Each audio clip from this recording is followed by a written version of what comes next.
Hello everyone, welcome to the final round of a special tribute event to David Stubbs, one of the most significant players to this game's development in Star Wars Episode 1 Racer. I'm running this special event in his honour to fulfil a request to a friend who's been terminally ill with lung cancer. My name is Mike, and I grew up with this game. And between me and David, we really optimised this game a lot. We were kind of two of the only of a few players at the time interested in taking this game to a more serious level in terms of performance. So we didn't really discuss the format too much for this event, so I really just tried to come up with something that I felt was most suitable. And I decided that having players to run on David's favourite tracks was probably the best idea. He really liked the amateur circuits, and he's kind of known as a specialist there, especially his MGS Mon Gazza Speedway, that circuit, which we'll see today. So the idea was to have just a simple format where players compete in all 7 of these categorized amateur tracks. So there's different categories. There's 25 tracks in this game, and we've got 7 of them are listed as the amateur tracks, although some of them are actually pretty hard. They're not actually, I wouldn't say amateur tracks. I wouldn't say Vengeance is an amateur track, or Beedo's actually, but there you go. But yeah, basically the players will gain points depending on how well they do against every other player for each track, and then the accumulation of points across tracks will determine the winner for the event. So for today's final match, we're going to see Renegawd, who I should mention was actually the first person who got me back into this game after many years. I used to play the original version, which only worked on Windows 98, so when my computer stopped working, I actually had a 6 or 7 year gap where I didn't play. I think the new Star Wars film somewhat added interest to this game as it became available on Steam. I got an email out of the blue from him one day. He was a stranger to me at the time. I almost deleted it thinking it was spam. He told me that this game's available on Steam, on the Steam platform, and told me about the Discord group where suddenly there was a huge influx of new players, which is how I got involved in this community. So I've got to give thanks to him, because I really never thought I'd be able to play this game again. Didn't even expect to take off the way that it has. And it's been great to see so many new players appreciated in the game, as I have over the many years, so many years. Also featured in today's match is LightningPirate, who's rather experienced in tournaments. He's been involved in all of the past tours that have been done. And although this game came out in 1999, this is only really the 3rd year a serious competitive event has been held for it, as far as I know, in the 21 years I've been playing. So our commentators for this match will include kingbeandip and Domirae, who've also participated in this event. Usually I'd be commentating, but since this is the last match, I'm going to be working mostly behind the scenes this time, where I'll be announcing the results after this match concludes. So for now, I'll let the takeover. Wish our final competitors good luck, and I'll see you all at the end of the match. It's going to be a great match today between the two, as Mikey was describing. Long history of these two being involved in the community. And it seems like, as far as I'm aware, that they've also had a history between each other in past tournaments as well. And apparently also in the multiplayer scene, as we were talking to them beforehand. So hopefully we'll see a close match, maybe some wins back and forth between them to close out this memorial event to David Stubbs. So there are 7 tracks we're doing today. They are the first 7 tracks of the game, which, as Mikey pointed out, we're doing because David was really a specialist of those tracks. But there is quite a lot of variety just in those first few tracks, both in terms of theme, but also difficulty. Yeah, for sure. As Mikey brought up in his intro, it doesn't really feel like all of them are amateur circuit tracks, especially people generally point to Vengeance being an especially hard track for the circuit. Yeah. And if you take a look down at Davy's times there, you'll, as Mikey pointed out, his MGS time is truly a splendid time. He was very good at that track, but the track we're starting on, Boonta Training Course, he was also one of the best players on this track, even still today. Only about 2.5 tenths off of the current world record, I think. Uh-huh. So we will likely not see either of these players beat those first 2 times, but it'll be interesting to see what happens after that. It should be noted that the precision required on some of these tracks in order to get competitive times. So that 39.4 on Mon Gazza Speedway is I did a tool assistant run of that track and I barely got faster than that time. Yeah, I believe you got, what, a 39.1 or something like that? Yeah, something like that. Not even able to break the next second barrier in a task. In my tool assisted run, I'm cutting every corner pixel perfect so that, one pixel closer to the wall and you die.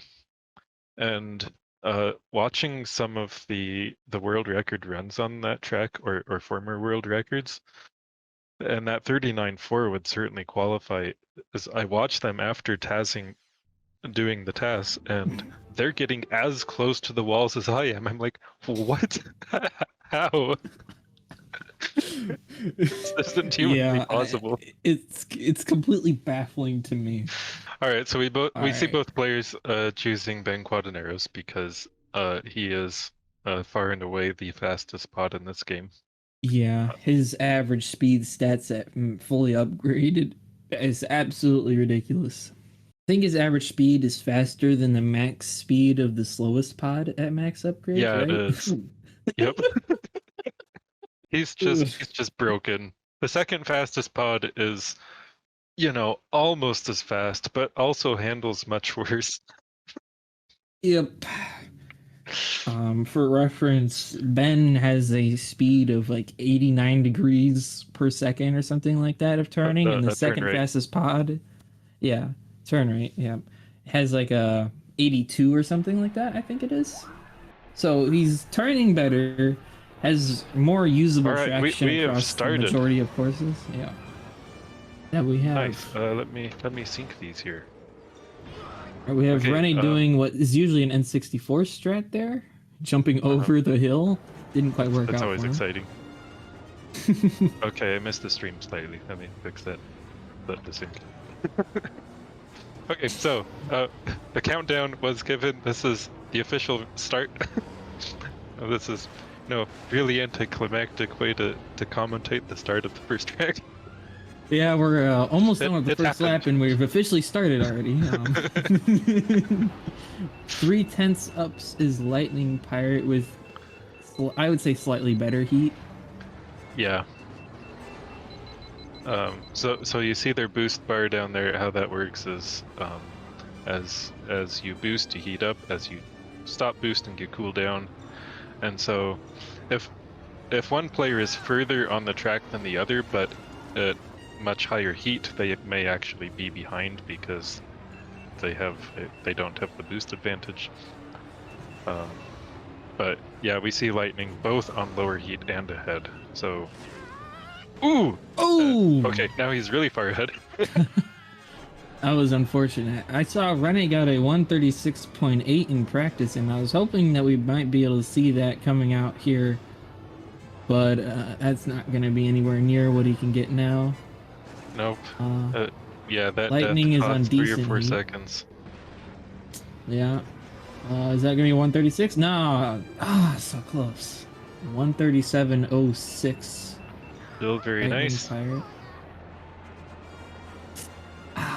That hurts to see. You hate to see a death on Boonta training, but sometimes it happens.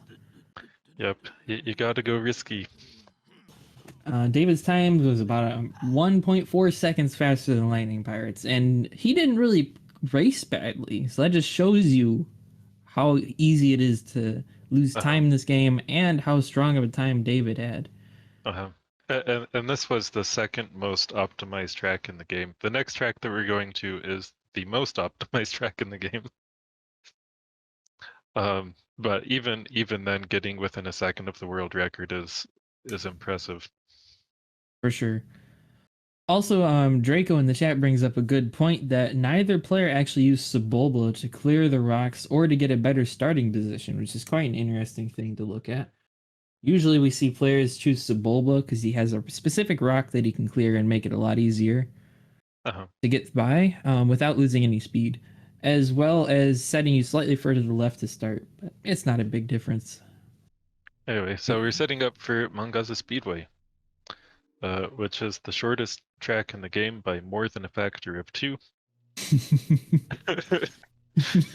Lap times are usually about 13-14 seconds. Yep. Ben Quadraneros on this track is just barely agile enough to take most of these turns on boost. And so if a player isn't really comfortable using him here, then they'll often pick another pod, such as Bullseye, even though it costs a couple of seconds, because they know they'll be able to do faster.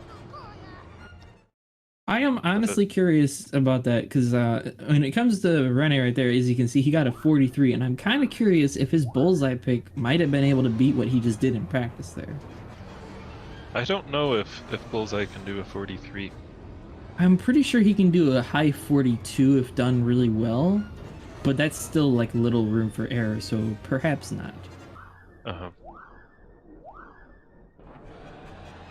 Looks like Rene's starting, and I think he missed his boost start there. Interesting. You don't see that happen often. Can happen though. I might have just missed it, but it looked like he did miss it to me. All right.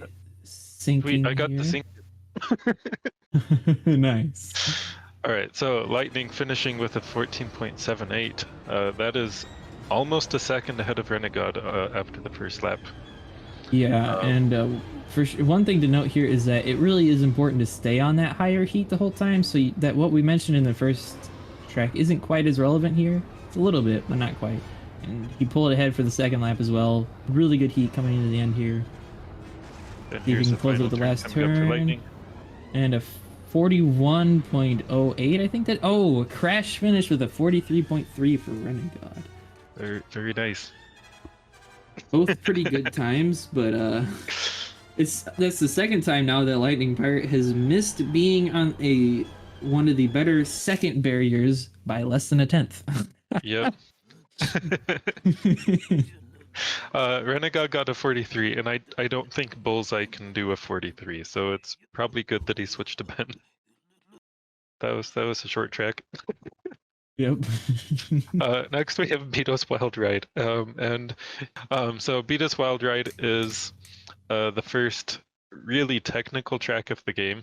There are ice fields, narrow corridors, obstacles, big jumps. Yeah, so it's always really exciting to see what runners can pull out on this track. Yeah, I always like to think of this track as kind of the hidden devil of the amateur circuit. Like, everybody loves to think of Vengeance as the worst track or hardest track, and I would say it is in terms of like getting good at it. But Beedo's Wild Ride, you expect it to be easy, and then you just die. And then you die again, and you don't understand what's happening, but it just spirals out of control before you know it. The thing about it that makes it even harder is the fact that there's a little shortcut on the left, known as the tent, and it's just barely faster on this track to take the tent, but it's so much harder than taking the normal cave route. When it opens up. So your risk reward there is so horrible that most players can't even make it be faster. Yeah, for some reason, in that ice tunnel shortcut, the ice speeds you up. I don't know who thought that was a good idea. Nope. You lose traction, it's not even known. Slide around. It's not even known why these pod racers lose traction on ice, let alone speed up. Oh, Oh, bad death. Renegawd And started he with misses death. the cave too. Oh, that's such an that easy hurts spot so to much. die. Oh, it really does. As you can see, Lightning does the slightly more proper way, but like it's so hard to tell what's the best way to get over that hill without dying. It's so Yeah, easy to so bounce off. already barely made it to like the third turn, and Lightning is like 7 seconds ahead. Yeah, it's a big gap now. We'll see if he can keep that lead and maybe remain crashless, which has been a pretty rare feat for Beedo's Wild Ride. Been a lot of crashes here. Yeah, that was one of the worst places in the game to crash. It really is. Not only did he miss the shorter route, but he was at low heat, which means that he lost time from dying like that instantly. Because if he had died on max heat, I think you just barely saved some time compared to dying at low heat. And it's so early on that he didn't even accelerate all the way, so he just had to restart his acceleration. It hurts there. You could see he couldn't even get a sub 1 lap 1, which is tries to take the tent to make up for it.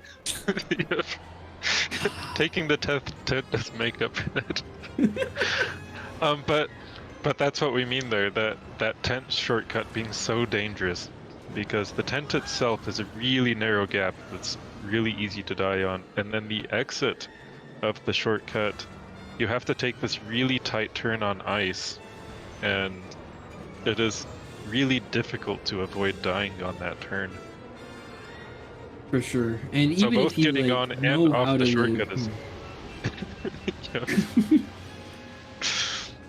Lightning seems to be on a pretty solid pace here. Yeah, he's doing great.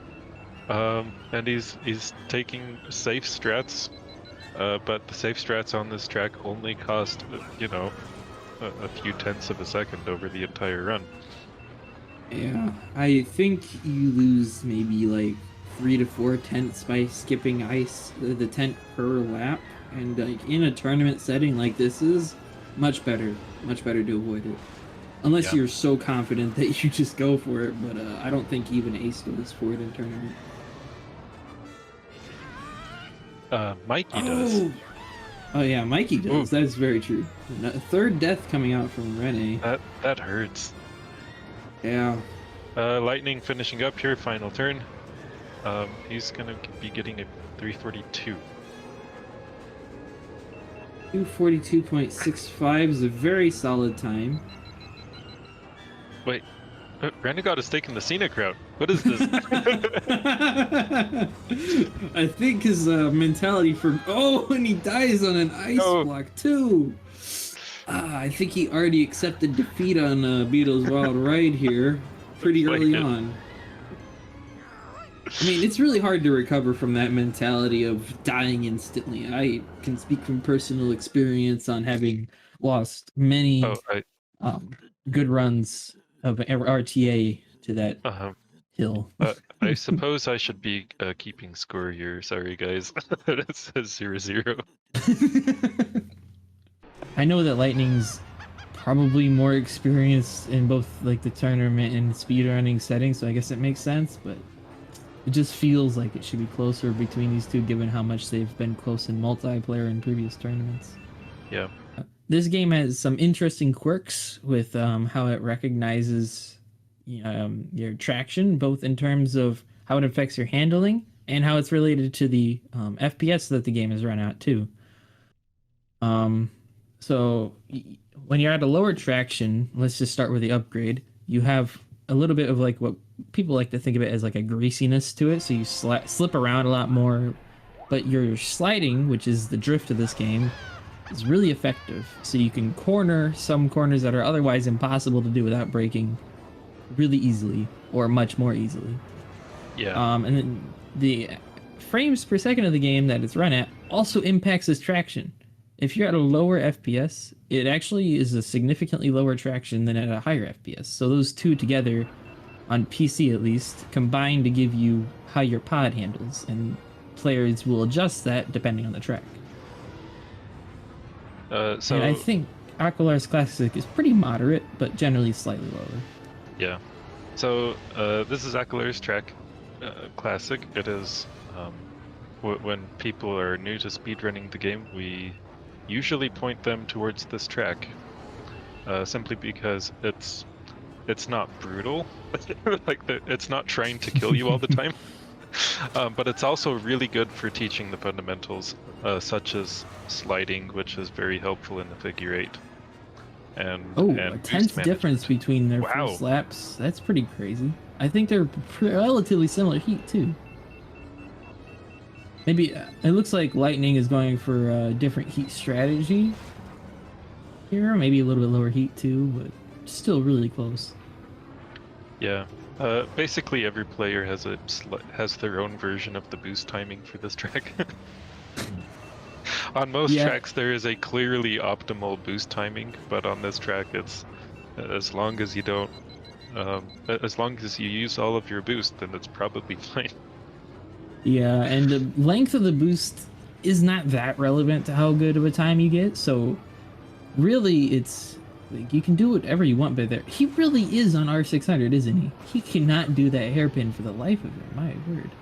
All right, they're right next to each other still. Renegawd took the lead slightly.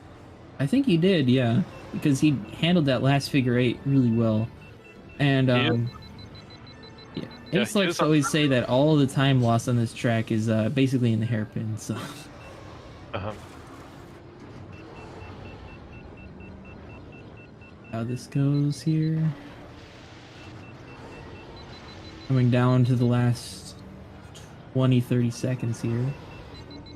This is close. I don't think Lightning is going to be able to I feel like Rene's gonna pull this one out if he can just manage his heat here at the last moment. Oh, bad boost timing. He might not get it now. See how these turns go? You can boost earlier. And the answer, oh, Lightning. Holy cow. What? Oh my gosh. Renegawd threw that at the last. Oh no, so close. And he had that. If he had just boosted properly, he had that. Ah, dang it. That's unfortunate. All right, well, with that, Lightning has actually secured his victory over Rene, but once again, this is a comparison between everybody. So he's not necessarily in the lead overall, which I don't think he is at all, but he's in the lead over Rene, and Rene cannot close that gap anymore because there's only 3 tracks remaining. All right, so yeah, the world record is 144.3. David's time there, you can see, is 2 seconds slower than that, and his time is fast enough that only a few people have ever beaten it.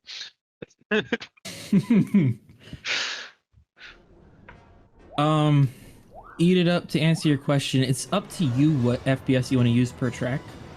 And it's PC exclusive, the variable frame rate, but you can choose whatever you want to run at between 24 and 60 FPS, because those are the ranges of the consoles. So N64 running at 24 and Switch, Xbox, other newer generation consoles running at 60, as well as giving a more, I would say, inclusivity to how like what monitors are viable, because some monitors can't run above 60 FPS, so it'd be kind of unfair to those people. But yeah, Rene taking 2 crashes. Oh, sorry guys, I forgot to sync. Lightning taking a bad first turn, but not bad last hairpin, but not crashing. Yeah, Ace kind of answering the question there about the FPS. It's kind of just subjective there, and fine tune it how you want to. Okay, so I missed this thing slightly. Come on, you got to get on there, man. How dare you mess it up repeatedly? Doing my best. All right, here at pin lap 2 for Lightning is about as clean as it could be, given his traction. He lost 100 speed on it.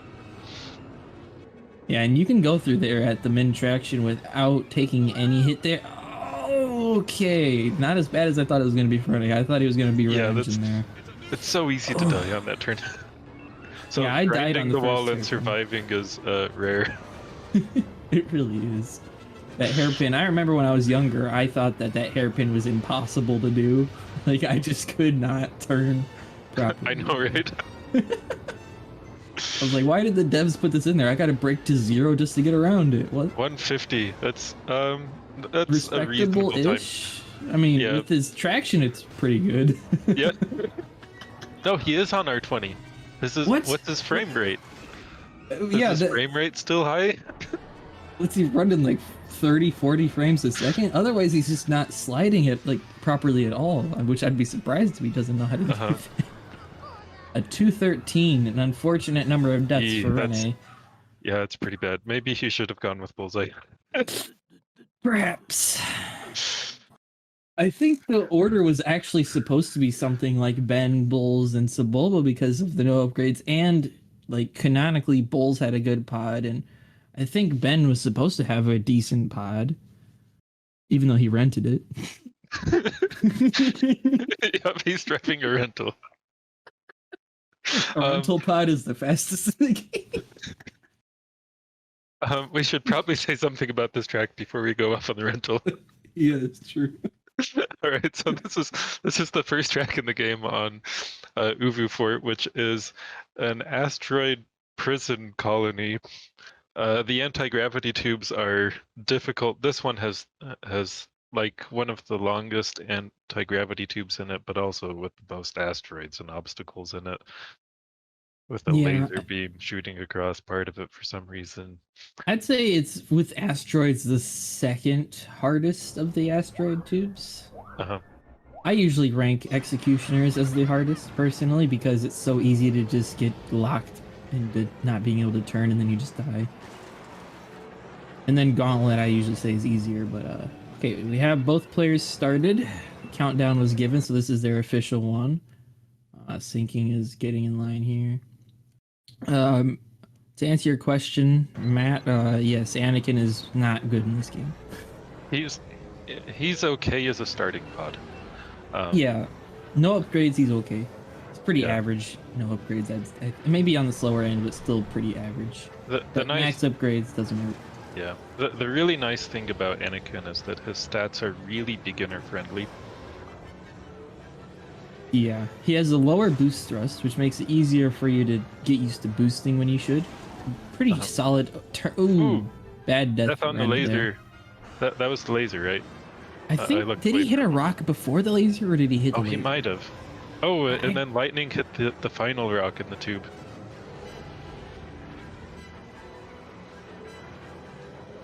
Yee.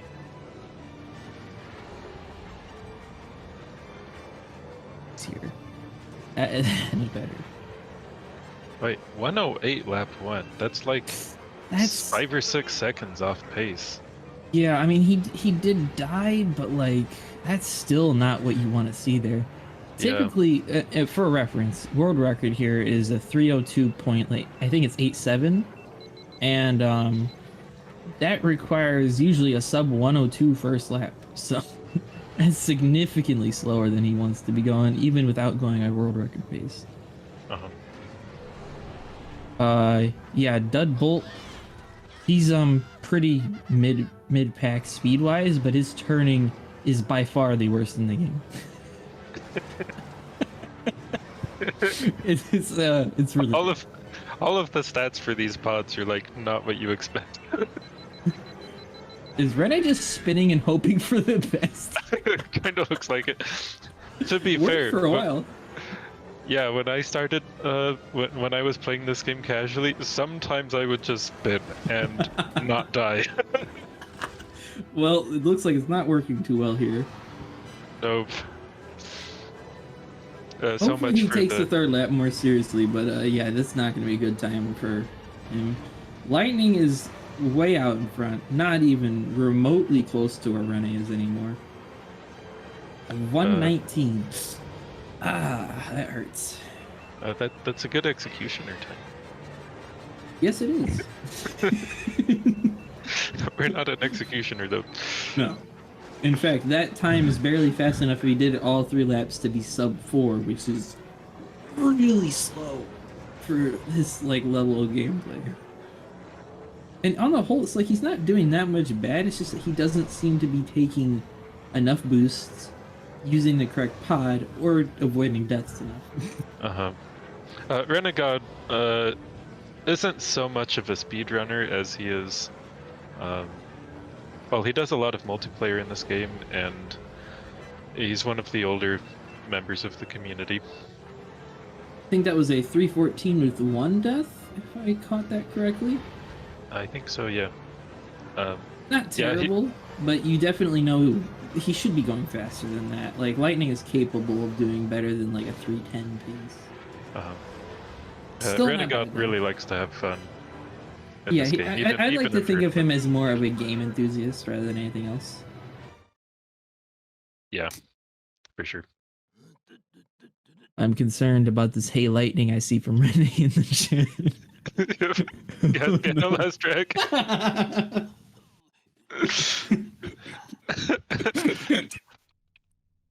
Yeah, basically, Renee's basically asking Lightning to throw here. David was a very excellent, specifically mainly amateur circuit speedrunner of the game. He was quite influential in developing a lot of the earlier metas and bringing about the older times into the newer ones with improving mainly Mon Gazza Speedway and Boonta Training Course. Those two were very well done, very well executed by David. And he did other tracks very well too, as you can see on the bottom here. But those two were really what he revolutionized. David was actually the first player to ever get a sub 40 Mon Gazza Speedway time. And he did that like about a decade ago, I believe it was, which is truly incredible given the other times that were around during then. And that is likely the final second barrier on that track, since I did a tool-assisted speedrun of the track and didn't get close to a 38. Yeah, I don't think we're gonna find anything else that would be able to break it any lower. Honestly, I think the last 10th barrier a human will see is maybe 0.3, 39.3 maybe. But it's already crazy enough as is. Gascano is kind of a meme pod in this game among the community, since he has the worst cooling in the game. Without upgrades, it takes him 58 seconds to cool down between boosts. It's just so bad. It's truly incredible how bad his cooling is, really. On the other hand, though, Ben Quadaneros, which is the fastest pod in the game, is usually unlocked in the very last track. Yeah, if you're going through it with a casual playthrough, you usually do Inferno last. But you can actually do it before doing any of the other invitational circuits, tracks, which I did not know as a kid. Only discovered that via being here. Is Renee doing the pod cockpit view? Oh boy. Speaking from personal experience, this view is not fun. Well, there are worse fun tracks and casual, but he's looking behind him now. Got to see who's following him in second place, despite being in position 1 out of 1. Anyway, Lightning taking a good line down this long descent. His boost heat looks just about right. Yeah, usually. So he's on pace for a really good lap 1. An unsurprising death from Renee. Avoiding obstacles is a little bit more difficult when the engines are taking up 3/4 of your screen. Just a little bit more. Alright, let's see what Lightning gets here. Typically you're looking for 114 to 116, so he's in that range. It's pretty good. Very nice. We'll see what Renee can get with a crashed, scuffed cockpit view Gascano here. 133. I mean, could be worse. Like, honestly, could have been worse. He's still like on track to be sub 5. I'm pretty sure that given the polygon counts in this game, a cockpit view would not be helpful. Yeah, no. It's really not.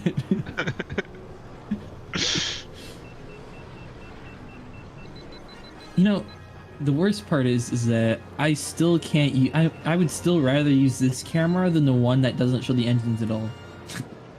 Oh, really? I cannot use that camera. Like, I've tried it, and oh my word, I can't tell what direction my pod's facing if I try to slide anywhere. Just terrible. Oh yeah, Ace points out that Neva Key you can actually see like the back of his head when you're racing. Yeah. I think we call it rat cam most of the time. Oh, rat view, okay, whatever. Alright, I should maybe commentate the race that's going on here. You know what, that's a good point. Lightning is doing pretty solid. He's in lap 3. Somehow I missed lap 2 entirely. Ooh, Survives there. Excellent. That dozer is always in position to kill world record pace runs. It truly is. We recently discovered how to manipulate it. By recently, I mean like last year. But he did not do the manipulation in this attempt. Yeah. Anyway, also, so Drigo brings up a good point here. The pace that Rene is on is actually achievable with both no upgrades Ben and no upgrades Bulls. Alright, so LightningPirate finishing up the last few turns. There are a bunch of really sharp turns leading up to the finish, and you want to use all of your boost. Yeah, you want to use all of your boost when you cross the line, and his heat is way too low to do that. Yeah, you have to go into those hairpins at max heat to have a chance, but 343, very respectable, especially given the heat like that. He actually beat David's SMR time, so very good. By 0.4 seconds. Very nice. That's a solid time across the board. Of course, the world record is significantly faster. In fact, it's 340.08 or something like that, which is truly mind-boggling in my eyes. I do not understand this track in the slightest compared to the world record pacing. Alright, I have to say that as a kid, I really loved doing racing games in bumper cam, so this is great. It's interesting. It's a unique experience, that's for sure. Uh-huh. And 431. Okay, he actually did beat what you can get with no upgrades Bulls. So at least he had that. That's good. Yeah, no upgrades Bulls can get a 442.3 currently is a world record, I think, and you probably could squeeze out those last 3 seconds at 3/10 to make it 441. Probably. Don't ask me how though. All right, Lightning, how's it going? Hey, good. Yeah, All right. the last one. It was a fun watch. I tried to make it interesting. You certainly did. You managed to beat no upgrades Bulls, so that was good.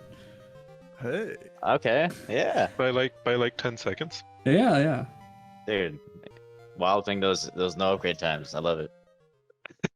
Honestly, my what did I get on the Vengeance? Because my no upgrades Beedos was still 420 on the record. So I don't think I beat that today. No, you got sub 4. I think it was like 340 something or 350. Okay, never mind. Hold up, let me just scroll up here. Yeah, it was like 340. 343.558. All right. Okay. Well, yeah, only beating no upgrades by like 30 seconds. Yeah. So it's exciting. I crashed a lot. I mean, that's a tough map. Yeah, it is. And And Neva cam Key, does of not course, help. not optimal. So Bumper cam. he did use bumper cam with Gasgano for SMR. Yeah, I mean, I gotta make it more interesting because I've already done Gasgano. I gotta start doing different views and stuff. You know. I didn't realize. So, Lightning, how'd you feel about all that? I know Rene, obviously, you did pretty well for the first while, and then just like those last couple of maps, Yeah. Obviously not so good. But I just how'd don't you play feel? this game much. Yeah, I felt like a lot better about my performance than like the qualifier even, where I was like, oh, I'm actually doing surprisingly well. And then I was like, as soon as I was thinking, you know what? I could probably finish this deathless. That stupid vengeance rock gets me. And I was like, you know, I had to die to something. It's always something. There's always something to die on. Yeah.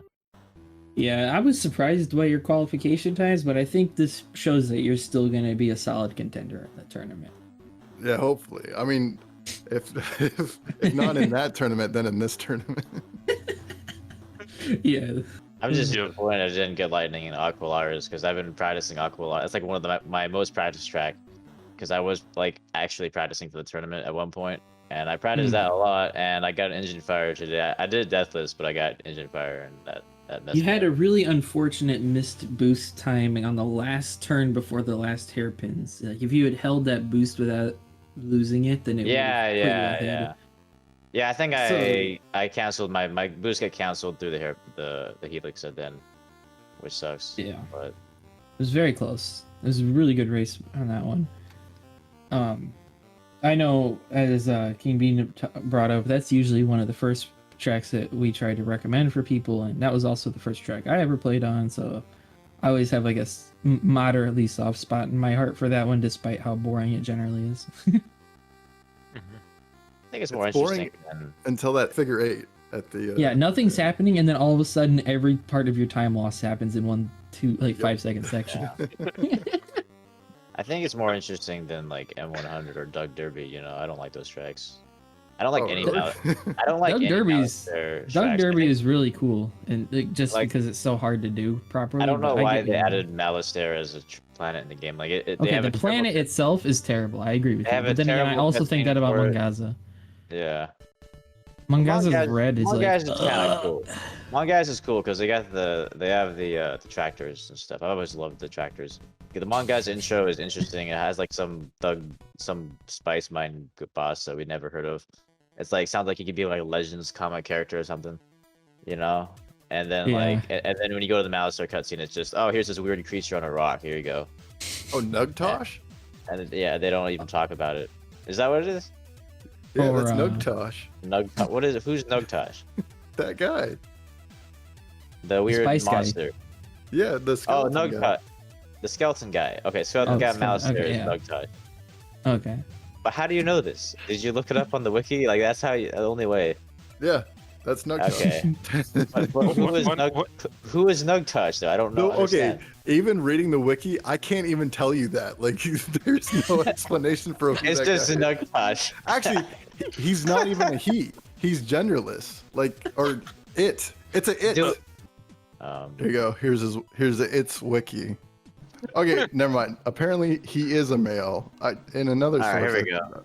I thought I saw genderless. There we go. Nugtosh does have his own Wikipedia. It has like nothing on it. Yeah, Nugtosh. He's just like standing on the rock. Obscure thing in this game. Someone actually drew a picture of it, like a comic. That's Just for this. great.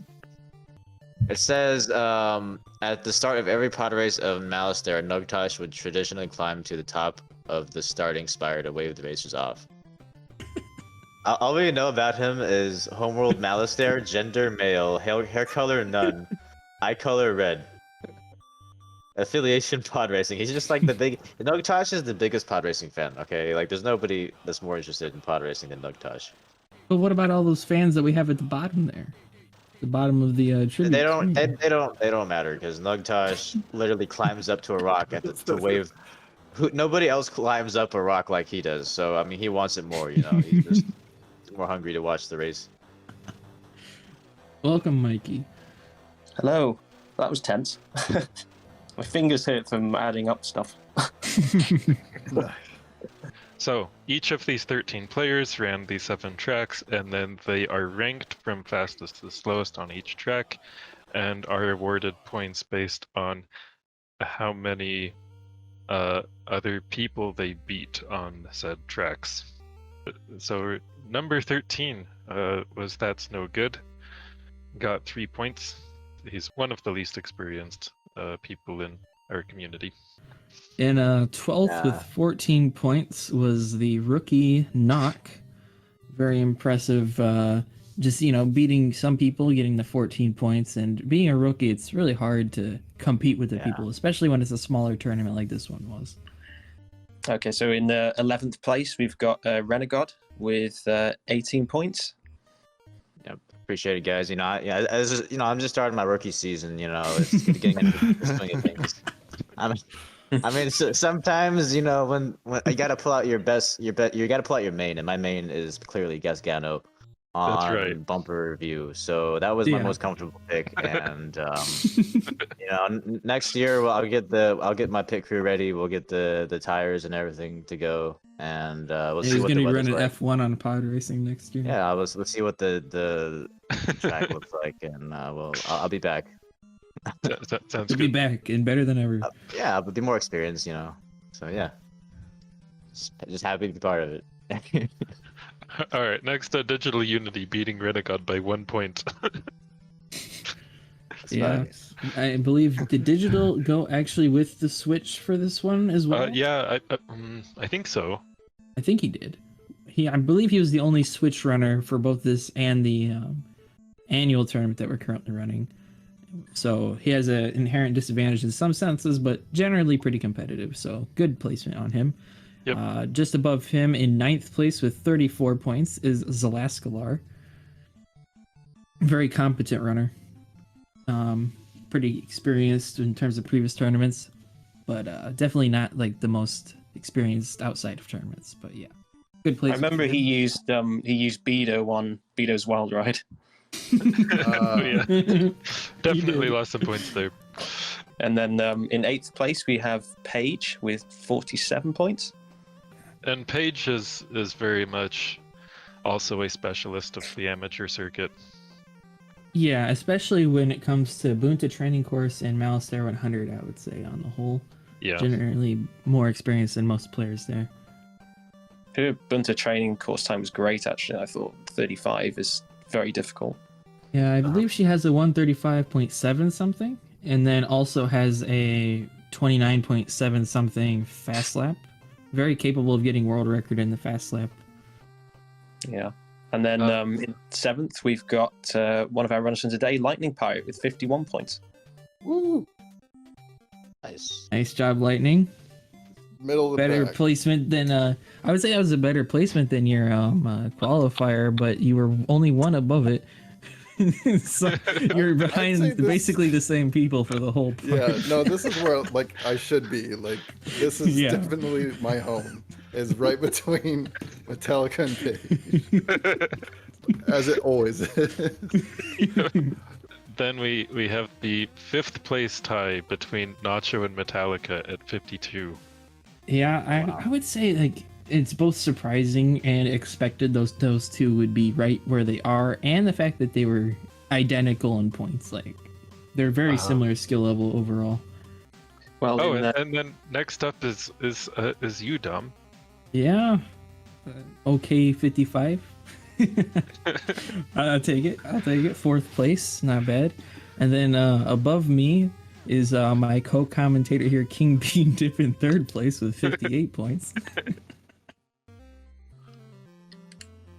In 2nd place, with 66 points, we have Ace, our famous speedrunner, who actually brings in a lot of viewers from just the outer rim territories. He really does. But he's got basically every record minus a couple.